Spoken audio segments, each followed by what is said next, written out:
कि cease fire हो चुका है। पहले तो मैं समझता हूँ कि बड़ा अच्छा संकेत है और बहुत अच्छा फैसला है।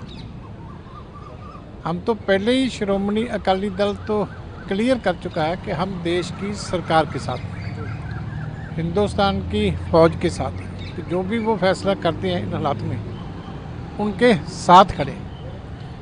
लेकिन अच्छी बात है, क्योंकि अगर जंग आगे बढ़ती है तो दोनों तरफ नुकसान होता है। आम लोगों को नुकसान होता है, जो हम भी नहीं चाहते कि आम जनता को किसी तरीके का नुकसान। ये मैं समझता हूँ कि पाकिस्तान के लिए भी एक अपॉर्चुनिटी है कि पहले उसने बहुत गलत काम किए। जिस तरीके की दहशतगर्दी की घटनाएं हिंदुस्तान में वो लगातार करवा रहा है, ये बर्दाश्त से बाहर हो रही थी। लेकिन अच्छी बात है, अगर वो इस कंडीशन पे आता है कि आगे से कोई भी टेररिस्ट एक्टिविटी नहीं होगी और उस पर खड़ा रहता है, तो मैं समझता हूँ अच्छी बात है, क्योंकि दोनों साइड पे पब्लिक नहीं जंग चाहती। ये उनकी आर्मी की गलत नीति थी, ये वहाँ जो लोग जिनको वो ट्रेनिंग दे रहे हैं उनका गलत काम था। लेकिन इसका खमियाजा जो है आवाम को भुगतना पड़ता है। तो अगर शांति होती है, इससे अच्छी कोई चीज़ नहीं होती। क्योंकि हमारे तो बॉर्डर के जितने इलाके हैं, आज भी जब वहाँ सीज फायर की बात आई तो हमने तो गवर्नर साहब से यही कहा कि जो पंजाब को एक विशेष पैकेज मिलना चाहिए। कि देखिए, जब भी कोई जंग होती है, चाहे 65 की थी, चाहे 71 की थी, अब इंसिडेंट तो पहलगाम में हुई, लेकिन जंग का मैदान धीरे धीरे पंजाब बन रहा। हमारे लोग घरों से बेघर हो रहे हैं, बहुत बड़ी दिक्कतें हैं। यहाँ देखो कितने ड्रोन रोज यहाँ भी गिर रहे हैं। तो पंजाब को जो है गवर्नमेंट ऑफ इंडिया को सपोर्ट करना चाहिए, कुछ स्पेशल पैकेज देना चाहिए ताकि यहाँ भी कुछ खुशहाली आ सके। और जो बॉर्डर के लोग हैं, किसान हैं, उनको प्रॉपर मुआवजा मिलना चाहिए। और मैंने एक सजेशन भी दिया था, वो गवर्नर साहब ने भी बाद में उसकी सपोर्ट की, कि जो सरहदी इलाके हैं, डिस्ट्रिक्ट्स हैं, इनके बच्चों को स्पेशल कोटा फ़ौज में भर्ती का होना चाहिए। क्योंकि ये बहादुर लोग हैं, ये शुरू से बचपन से ये चीज़ें देखते हैं। तो अगर एक बच्चा हमारे किसी घर का फ़ौज में होता है, तो जो उनके पेरेंट्स हैं, जितने भी फ़ौज के जवान सरहद पे घूमते हैं, उनको अपने बच्चे की तरह ही रखते हैं।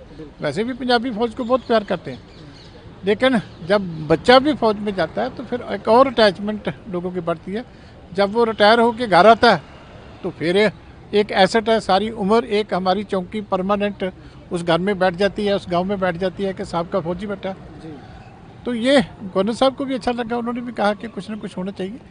तो हमने ये सारी पार्टियों ने अच्छी सलाह दी कि प्राइम मिनिस्टर साहब को पंजाब का भी सोचना चाहिए, JNK के भी लोगों का बहुत नुकसान हुआ है, जिनका नुकसान हुआ है उनको भी करना चाहिए। जो डिस्प्लेसमेंट होती है, ये भी एक बहुत बड़ा नुकसान होता है। जो अनसर्टेनिटी होती है, जैसे एक साइलेंट मैसेज जाता है कि इंडस्ट्री को कि पंजाब डिस्टर्ब रहता है, तो नुकसान तो हमारा बहुत लंबे समय के लिए हो जाता है।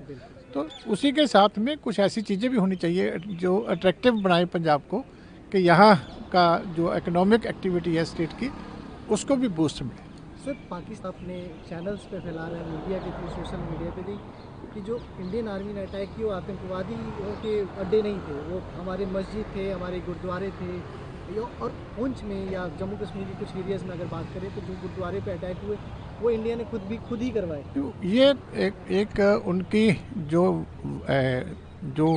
प्रॉक्सी वार लड़ते हैं, उसकी स्ट्रेटजी का मिस इन्फॉर्मेशन कैंपेन एक मेजर हिस्सा होता है। ये जो लोग टेररिस्ट को ट्रेन करते हैं, टेररिस्ट के कैंप लगाते हैं, ये साथ साथ में ऐसी स्ट्रेटजी भी करते रहते हैं कि वहाँ के लोगों में क्या भ्रम फैलाना।